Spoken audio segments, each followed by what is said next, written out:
다윗이 블레셋 장수 골리앗을 물리치면서 하루아침에 유명 스타가 됩니다. 온 백성들에게 사랑과 총망을 받는 위치에 오르게 됩니다. 하지만 단 한 사람이 이제 다윗을 질시의 눈으로 바라보는 사람이 있었죠. 바로 사울 왕이었습니다. 여기서부터 이제 사울 왕과 다윗 사이에 끊을 수 없는 불행의 관계가 싹트기 시작합니다. 다윗은 사울의 핍박을 받으면서 두 번 사울의 손에 죽임을 당할 뻔하였죠. 그러면서 다윗은 사울의 핍박을 피해서 도망자의 이제 신세가 되게 됩니다. 이 기간이 장장 10년이라는 기간을 도망자로 살게 됩니다. 다윗에게는 이 10년이라는 기간이 굉장히 혹독한 그런 시련의 때였습니다. 그리고 무엇보다도 다윗에게 영적인 리더십을 키우는 중요한 시기가 되기도 하였습니다. 이때부터 세상으로부터 소외된 사람들, 원망하고 불평하는 사람들이 다윗에게 모여들기 시작했습니다. 그 사람들이 이제 600명의 사람이라고 하죠. 그래서 다윗과 함께하는 사람들, 그리고 다윗을 위해서 목숨을 걸 만큼 다윗이 세력을 얻는 데 있어서 아주 중요한 인물들이 됩니다. 이 사람들이 한 사람씩 두 사람씩 다윗에게 모여들면서 다윗과 함께하게 됩니다. 그러면서 다윗에게 새로운 또 길이 열려지게 되죠. 하지만 다윗은 사울의 추격을 받는 더 위험한 상황에 몰리게 됩니다. 그래서 결국 다윗이 결정을 내리게 됩니다. 더 이상 안 되겠다. 더 이상 이러다가는 사울의 손에 언젠가는 사로잡히겠다라는 결정을 하고는 블레셋 땅으로 들어가는 큰 결정을 내리게 됩니다. 그리고 그 땅에 들어가서 아기스 왕이죠. 그 왕의 밑에서 용병 생활을 하게 됩니다. 이곳에서 이제 시글락이라고 하는 지박 성읍을 하나 얻게 되는데 거기에서 이제 살면서 1년 4개월 동안 이제 이방인의 삶을 살게 됩니다. 그러다가 다윗에게 아주 중요한 기회가 찾아오게 되죠. 바로 이 블레셋과 이스라엘의 전투, 이제 길보아산 전투라고 하는데요. 이 길보아산 전투에서 사울 왕과 그리고 그의 세 아들이 죽음을 당하게 됩니다. 전사하게 됩니다. 사울 왕의 죽음은 이제 다윗의 시대를 여는 중요한 시발점이 됩니다. 다윗의 영원한 숙적이죠. 그리고 정적이었던 사울 왕이 전쟁 속에서 전사하면서 다윗은 새로운 기회를 찾기 시작합니다. 바로 오늘 본문이 바로 그 시작점을 알리는 말씀입니다. 본문 1절 말씀에 보니까 그 후에 다윗이 여호와께 여쭈어 아뢰되 내가 유다 한 성읍으로 올라가리이까. 다윗이 여호와께 여쭈어 아뢰되 내가 유다 한 성읍으로 올라가리이까. 사울 왕이 죽었기 때문에 더 이상 이제 사울이 블레셋에 있을 이유가 없어진 거죠. 그리고 거기에서 이방인으로서 또 용병 생활을 할 필요도 없죠. 하나님 앞에 어떻게 하겠습니까? 유다로 올라갈까요? 하고 물어보니까 여호와께서 이르시되 올라가라. 다윗이 아뢰되 어디로 가리이까? 이르시되 헤브론으로 갈지니라. 다윗은 블레셋에서 용병 생활을 청산하고 이제 본국으로 귀환을 하게 됩니다. 이때 다윗은 유다 지파 헤브론 땅으로 이제 거점을 삼게 되면서 그곳에서 이제 살게 됩니다.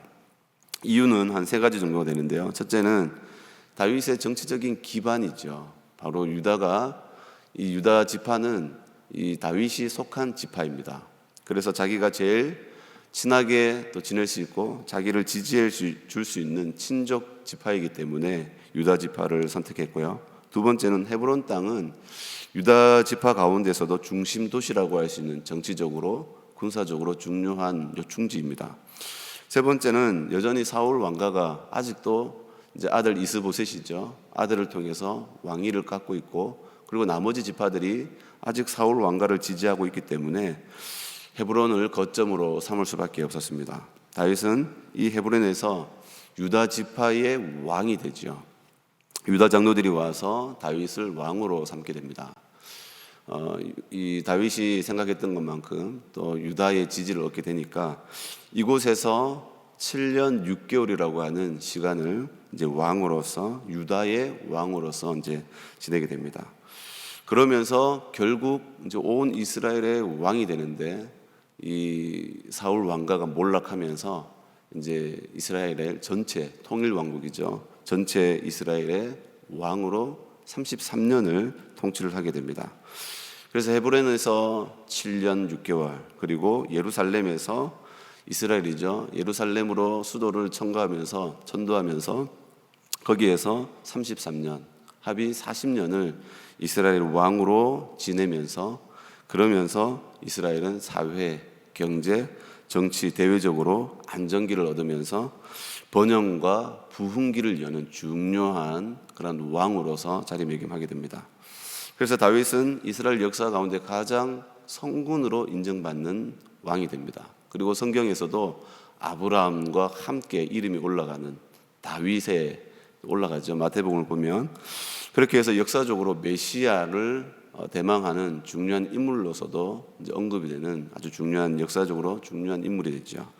그렇다면 그 원인이 무엇일까? 오늘 우리가 두 가지를 한번 살펴보고자 합니다. 첫째는 다윗은 하나님의 때를 기다릴 줄 아는 사람으로 훈련받았다는 겁니다.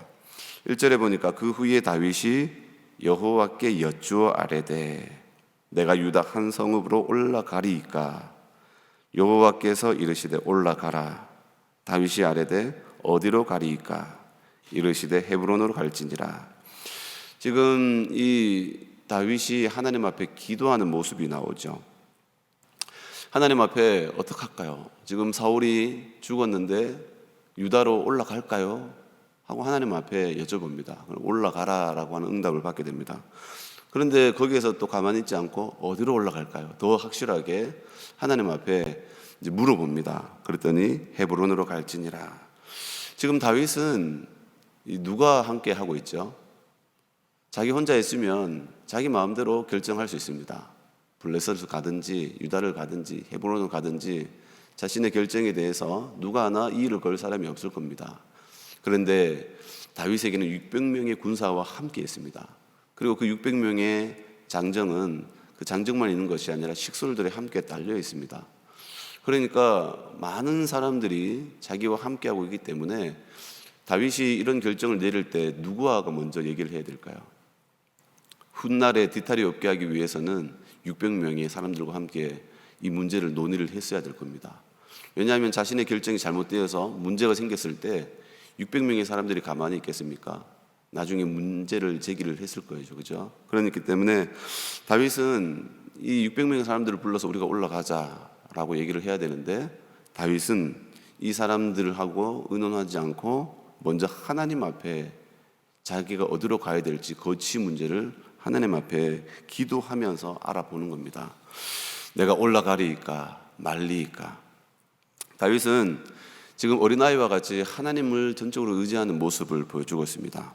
그러면서 이 다윗이 왜 이런 모습을 취하고 있을까? 중요한 결정을 내리고 있을 때 하나님 앞에 먼저 기도하는 모습을 보여주고 있습니다. 왜냐하면 다윗은 인간적인 방법으로 선택하고 결정하고 판단했을 때 엄청난 고생을 했기 때문에 그렇습니다. 그래서 그때마다 하나님께서 그 위기 속에서 건져주시고 함께 해주시면서 다윗에게 자연스럽게 생기는 훈련이 있었습니다. 하나님 앞에 기도하는 거예요. 그래서 하나님 앞에 가리이까 말리이까. 그리고 사울이 나를 추격해서 올까요 말까요? 어떻게 하면 좋을까요? 하나님 앞에 하나씩 물으면서, 그러면서 하나님의 인도함을 받는 훈련들을 철저하게 받기 시작합니다. 이 지금 이제 다윗이 이 유다로 가기 전에 시글락 땅에서, 블레셋 땅 시글락에서 굉장히 수수에 몰리는 그런 한 사건이 있었습니다. 바로 아말렉이 이스라엘 백성들이 이스라엘과 블레셋이 전투를 이제 하기 위해서 이제 군인들을 모집하지 않습니까? 그때 다윗도 용병으로 지원을 하게 되죠. 그러면서 이제 함께 같이 올라가려고 블레셋 군인들과 함께 결집이 되었는데 블레셋 장수들이 이의를 걸기 시작했어요. 다윗은 이스라엘 땅의 사람이 아닙니까? 그러니까 전장에서 우리를 배신할 수 있습니다. 그러니까 다시 돌려보내십시오. 그렇게 해서 이제 다시 자기의 본거지로 돌아왔는데 보니까 아말렉 사람들이 자기가 없을 때 시글락을 침범했던 거예요. 그러면서 전 재산과 자기의 가족들을 다 사로잡고 가버렸습니다. 그때 다윗이 얼마나 수세에 몰렸던지 600명의 사람들이 울다 지쳐서 나중에 정신이 돌아갔나 봐요. 돌을 들어서 다윗을 죽이자, 쳐 죽이자라고 하는 그런 의견이 나왔습니다. 그때 다윗이 얼마나 수세에 몰렸을까요? 근데 그때 하나님 앞에서 큰 도움을 받고 힘을 얻고 그리고 하나님 앞에 기도를 하기 시작했습니다. 사무엘상 30장 말씀을 보니까 이렇게 얘기합니다. 백성들이 자녀들 때문에 마음이 슬퍼서 다윗을 돌로 치자 하니 다윗이 크게 다급하였으나 그의 하나님 여호와를 힘입고 용기를 얻었더라. 다윗이 아히멜렉의 아들 제사장 아비아달에게 이르되 원하건대 에봇을 내게로 가져오라. 아비아달이 에봇을 다윗에게로 가져가매 다윗이 여호와께 묻자와 이르되 내가 이 군대를 추격하면 따라잡겠나이까 하니 여호와께서 그에게 대답하시되 그를 쫓아가라. 네가 반드시 따라잡고 도로 찾으리라. 이것이 지금 유다 땅으로 올라가기 직전에 있었던 다윗에게 있었던 가장 큰 문제였습니다. 이 문제 속에서 하나님 앞에 기도하면서 결국 자신의 재산과 그리고 잃어버렸던 자신의 가족들을 다시 회복하면서 다윗은 죽을 뻔했던 이 사건 속에서 이제 해결을 받게 됐죠. 그러면서 다윗이 체험한 것이 무엇이겠습니까? 인간적인 방법이 빨리 가는 것이 아니라 하나님 앞에 기도하고 묻고 그리고 하나님 앞에 아뢰는 것이 더 빨리 가는 길이라는 것을 배우게 되는 겁니다. 절체절명의 위기 속에서 하나님께서 다윗과 함께 해주시면서 그를 연단하시고 훈련하시는 그 과정 속에서 다윗은 무엇을 배웠을까요? 바로 하나님의 때를 기다릴 줄 아는 훈련을 배워가는 겁니다. 자기 뜻대로 자기에게 힘이 있다고 해서 자기 마음대로 행동하고 방향을 결정하는 것이 아니라 하나님 앞에서 자기를 낮추고 겸손하게 그리고 하나님의 때를 기다리면서 자신의 길을 열어가는 그 훈련을 철저하게 배워가는 거죠. 그래서 거만해지지 않고 자기가 힘이 있다고 해서 교만해지지 않고 오히려 더 겸손해져서 하나님을 의지하는 그런 훈련을 하나님으로부터 철저히 받게 됩니다. 다윗은 사울에게 쫓겨다닐 때도 마찬가지였습니다. 그래서 자기 혼자 호롤단신으로 블레셋으로 들어갔을 때에도 그때도 위기에 몰렸죠. 그래서 하나님 앞에 기도하면서 그 위기에서 하나님께서 건져주셨기 때문에 다윗은 하나님 앞에 기도하는 훈련 그리고 그 이후부터 계속 하나님 앞에 기도하면서 그러면서 자신의 길을 열어가는 모습을 보게 됩니다. 다윗은 이 엄청난 시련을 통해서 하나님 경외하는 법을 배우게 되었죠. 우리도 여러 가지 삶 속에 많은 문제들 앞에 있습니다. 빨리 가는 길은 하나님 앞에 기도하는 길입니다. 그리고 또 하나님 앞에 우리가 간구하면서 하나님의 뜻이 무엇인지 분별하는 훈련을 하는 것이 굉장히 중요합니다. 하나님은 그 훈련을 우리가 배우게 하기 위해서 하나님께서 우리를 때로는 훈련하시고 연단하시지 않습니까? 다윗도 인간적인 방법이 아니라 하나님의 때, 하나님의 방법, 그리고 실수하지 않도록 그렇게 리더십을 하나님께서 훈련해 가시는 것을 보게 됩니다. 우리도 다윗처럼 하나님께 기도하는 훈련, 또 하나님의 때를 기다리고 그리고 그 때를 분별할 수 있는 그런 신앙의 사람이 될 수 있는 모두가 되기를 바랍니다. 두 번째로 다윗은 이 신앙의 원칙을 끝까지 고수를 했다는 겁니다. 4절 말씀인데 보니까요, 유다 사람들이 와서 거기서 다윗에게 기름을 부어 유다 족속의 왕으로 삼았더라. 어떤 사람이 다윗에게 말하여 이르되 사울을 장사한 사람은 길르앗 야베스 사람들이니이다 하매 다윗이 길르앗 야베스 사람들에게 전령들을 보내 그들에게 이르되 너희가 너희 주 사울에게 이처럼 은혜를 베풀어 그를 장사하였으니 여호와께 복을 받을지어다. 너희가 이 일을 하였으니 이제 여호와께서 은혜와 진리로 너희에게 베푸시기를 원하고 나도 이 선한 일을 너희에게 갚으리니. 지금 갑자기 이 다윗이 헤브론으로 올라왔는데 한 소식을 접하게 되죠. 길르앗 야베스 사람들이 사울 왕의 시신을 거두어서 그리고 자기들의 지역에 장사를 했다는 이야기를 듣게 됩니다. 이 길르앗 야베스 사람들은 요단 동편에 있는 므낫세 지파 성읍에 살던 사람들인데, 이 사울 왕 때에 그 암몬 왕 나하스에게 포위를 당해서 이 큰 전멸당하는 그 위기에 있었던 지역 사람들입니다. 그런데 사울 왕의 도움으로 그 위기에서 벗어나면서 살아남았던 사람들이죠. 그런데 이 사람들이 이 사울 왕이 죽었다라는 소식을 듣고, 그리고는 목숨을 걸고 그 블레셋 지역으로 들어가서 사울의 시체를 거두어 온 겁니다. 그리고 그의 아들들의 시체를 거두어서 자기들 지역에 그 의리를 지킨 거죠. 그 소식이 다윗의 귀에 들린 겁니다. 그런데 다윗이 그 말을 듣고 너희 주 사울에게 은혜를 베풀어라고 얘기합니다. 너희 주. 이제는 누가 주가 돼야 되겠습니까? 다윗 마음속에는 주가 될 사람은 자기죠. 이제 사울의 시대는 끝났고 다윗의 시대가 들어서기 때문에 이제 다윗은 자기의 세력을 형성하고 자기의 지지 기반을 세워나가는 것이 중요하지 않겠습니까? 그래서 이 정치가 바뀌고 권력이 바뀌면 사람들은 숙청을 하기도 하고 그러면서 자신의 지지 기반을 다지지 않습니까? 그런데 다윗은 그렇게 하지 않았다는 겁니다. 원수를 갚으려고 나를 힘들게 했던 그런 사람들 다 잡아내가지고 죽여야지 라고 하지 않았다는 겁니다.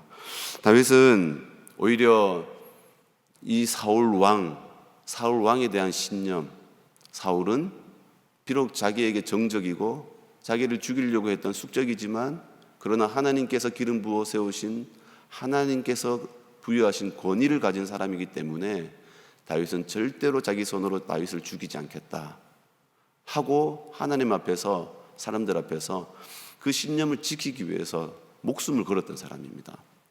그런데 사울 왕이 죽은 후에도 여전히 같은 마음으로 자신의 신념을 지켜나갔던 거예요. 그래서 그 신념 때문에 이 길르앗 야베스 사람들이 행한 그것을 칭찬하면서 그들에게 복을 빌고, 그리고 내가 앞으로 너희들을 지켜주겠다라고 약속을 하게 됩니다. 그러면서 다윗은 그 신념을 끝까지 지켜나가는 모습을 보게 됩니다. 이것이 하나님께서 다윗에게 기름을 붓는, 복을 붓는 중요한 신앙의 태도였다는 겁니다. 이후에 보면 다윗을 위해서 목숨을 거는 사람들이 수두룩하게 나옵니다. 성경을 보니까 장수의 이름이 나오는데요, 자기 혼자서 일당백을 하는 사람이 자기 혼자서 300명의 사람들과 맞서서 싸울 수 있는 그런 용사들, 기라성 같은 용사들이 다윗에게 몰려드는데, 다윗을 위해서 목숨을 거는 사람들이 있기 때문에 다윗의 그 시대에 다윗이 번성할 수 있었던 중요한 정치적인 기반을 아주 확고하게 다지게 됩니다. 그래서 하나님은 다윗이 하나님 앞에서 충성스러운 마음을 가지고 사울을 절대로 내 손으로 죽이지 않겠다, 내 손을 더럽히지 않겠다라고 했던 그 신념, 충성된 마음이 하나님께서 그대로 갚아주셔서 다윗 때에도 다윗을 위해서 목숨을 거는 충성된 사람들을 똑같이 보내주셔가지고 다윗이 큰 나라의 기반을 다질 수 있는 중요한 시점을 만들어내게 되죠. 우리는 다윗을 보면서 우리가 행한 대로 하나님께서 갚아주신다, 내가 열심히 심고 하나님 앞에 심으면 하나님께서 나에게 다시 똑같이 갚아주신다, 그 사실을 우리가 기억하면서 지금 우리가 서 있는 이 시점에서 하나님 앞에서 충성된 삶을 살아갑시다. 사람을 바라보지 말고 하나님을 바라보면서 하나님이 갚아주실 거야. 나의 수고, 나의 헌신, 그리고 하나님 앞에 드려진 나의 수고들이 하나님께서 모른 척하지 않고 반드시, 내가 아니면 내 자녀 때 반드시 하나님 갚아주신다라고 하는 사실을 우리가 기억하면서 다윗이 훗날에 이렇게 복을 받아서 위대한 성군이 되었던 것처럼 우리도 하나님 앞에 하나님의 때를 기다리고 또 그 때를 향해서 준비되고 분별할 수 있는 그 때를 만들어갈 수 있는 사람, 그리고 하나님 앞에 복을 받을 수 있는 그릇을 만들어갈 수 있는 그런 삶을 살아갈 수 있는 우리 모두가 될 수 있기를 주님의 이름으로 간절히 소망을 드립니다. 기도하겠습니다. 오직 너 하나님의 사람아, 이것들을 피하고 의와 경건과 믿음과 사랑과 인내와 온유를 따르며 믿음의 선한 싸움을 싸우라. 영생을 지하라. 이를 위하여 네가 부르심을 받았고 많은 증인 앞에서 선한 증언을 하였도다 하신 말씀과 같이 주님, 우리의 신앙이 하나님 앞에서 하나님의 사람으로서 의와 경건과 믿음과 사랑과 인내와 온유를 쫓으며 믿음의 선한 싸움을 싸우며 결국 영생을 취하는 믿음의 자리까지 서기를 간절히 소원합니다. 우리의 삶 속에 많은 위기가 있고 많은 도전들이 있고 문제들이 있으나 그 문제 앞에서 넘어지지 않고 잔아우로 치우치지 않고 하나님의 뜻을 분별하며 하나님의 때를 배우며 훈련되어져서 하나님이 쓰시기에 부족함이 없는 리더십을 갖추어가고 또한 선한 의지를 가지고 선한 역사를 만들어갈 수 있는 사람들이 되기를 원합니다. 주님, 우리에게 지혜로운 마음을 주셔서 하나님의 뜻을 만들어갈 수 있도록 역사하여 주시옵소서. 우리 연약함을 주님께서 긍휼히 여겨주시고 불쌍히 여겨주셔서 때를 따라 위기의 순간순간마다 건져내시고 하나님의 선하시고 기뻐하시고 온전한 뜻이 무엇인지 분별해갈 수 있도록 은혜를 더하여 주시옵소서. 주님, 태풍이 올라오는 가운데 있습니다. 주님, 우리 부산 영락의 성도들을 지켜주시고 보호하여 주셔서 한 가정도 어려움 당하지 않도록 인도하여 주시옵소서. 주께 감사드려오며 거룩하신 예수님의 이름으로 기도드려옵나이다. 아멘.